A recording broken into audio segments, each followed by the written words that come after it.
Kepung. Tan Sri Yang Ketua, soalan tambahan.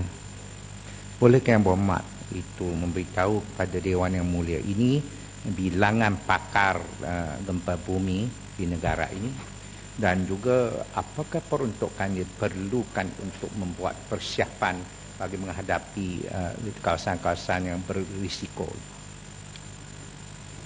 Yang Berhormat, terima kasih Yang Berhormat Kepung.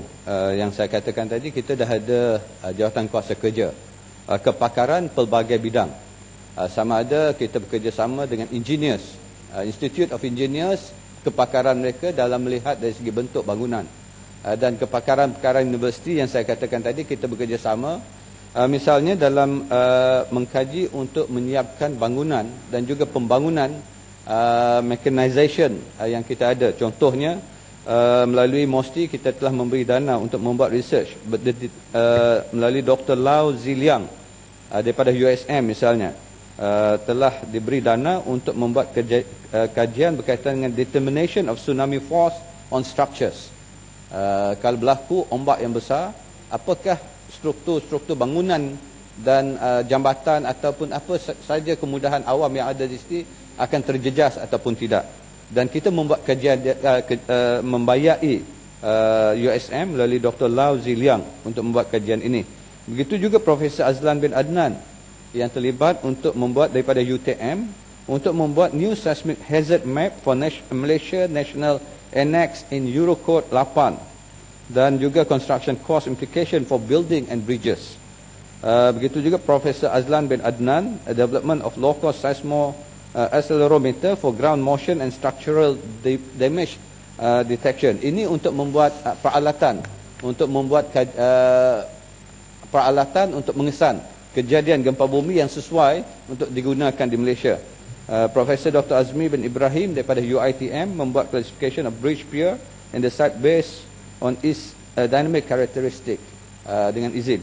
Ini sebahagian yang saya nyatakan. Saya tak ada maklumat terperinci keseluruhan pakar yang ada, tapi saya yakin begitu ramai yang berada di sama ada di Institut Pengajian Tinggi Awam dan Swasta, dan juga di agensi-agensi dan jabatan-jabatan kerajaan yang pakar dalam semua bidang yang berkaitan, sama ada membuat dari segi untuk mengesan kejadian gempa bumi, dari segi remote sensing yang juga berhubung kait, sebab remote sensing kita dari segi satelit itu kita akan dapat membuat simulasi kalau berlaku tsunami, di manakah kawasan-kawasan terdedah melalui gambar satelit yang dapat, supaya kita dapat membuat persiapan awal dalam pengurusan berlakunya tsunami, dan selepas berlaku bagaimana kita nak menangani kejadian aftermath of gempa bumi dan juga tsunami.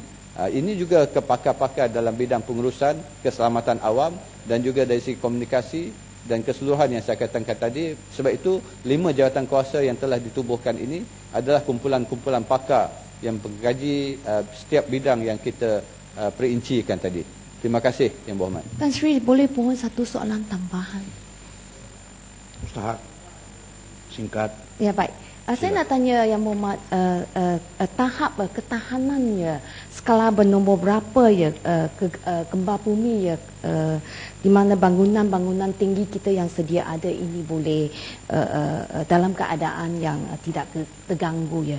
Dan saya nak tahu bagaimanakah cara yang sedia ada untuk menyebarkan maklumat ya apabila telah dapat dikesan ada kejadian gempa bumi dan negara kita akan terdedah kepada risiko. Sebab buat masa ini cara yang kita terima lebih cepat adalah melalui Facebook. Apabila mana-mana kawan kita merasai gegaran, kita akan tahu telah berlaku selepas mereka menyampaikan maklumat melalui Facebook. Mohon penjelasan. Terima kasih Batu Gajah. Kita membuat ukuran pada skala zon 1 hingga 5, iaitu berdasarkan mengkali observed intensities daripada skala 4 sehingga 8. Ataupun kalau biasanya kalau kita membuat pengumuman iaitu sederhana, lemah, sederhana dan kuat. Apa-apa ukuran yang bawah kepada 4 adalah dikira lemah. 4 sehingga 6 adalah pada skala sederhana. 6 ke atas adalah pada skala yang kuat. Maknanya kalau sederhana kita dah boleh merasai gegaran. Malahan pada skala sederhana 4 ke 6 itu boleh, kalau bangunan yang tidak kukuh binaannya, boleh meruntuhkan bangunan. Apatah lagi kalau skala yang lebih. Dan untuk itu kita menyebarkan maklumat ini dengan kerjasama dan jalinan peringkat antarabangsa. Kita boleh mendapat maklumat awal 10 minit daripada berlakunya gempa bumi dalam sekitar kita, the real time 10 minit kita akan dapat mengetahui.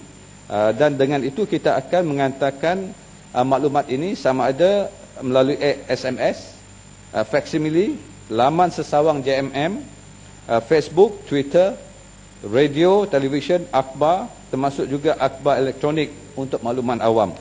Dan kalau berlaku gegaran yang dapat dirasai, maka kita akan sebarkan melalui crawlers di TV, semua TV termasuk RTM1, TV3, NTV7, Astro dan Bernama TV. Crawlers akan keluar memaklumkan bahawa berlaku kejadian gempa bumi yang dapat dirasai gegarannya. Begitulah yang kita lakukan. Terima kasih Yang Berhormat.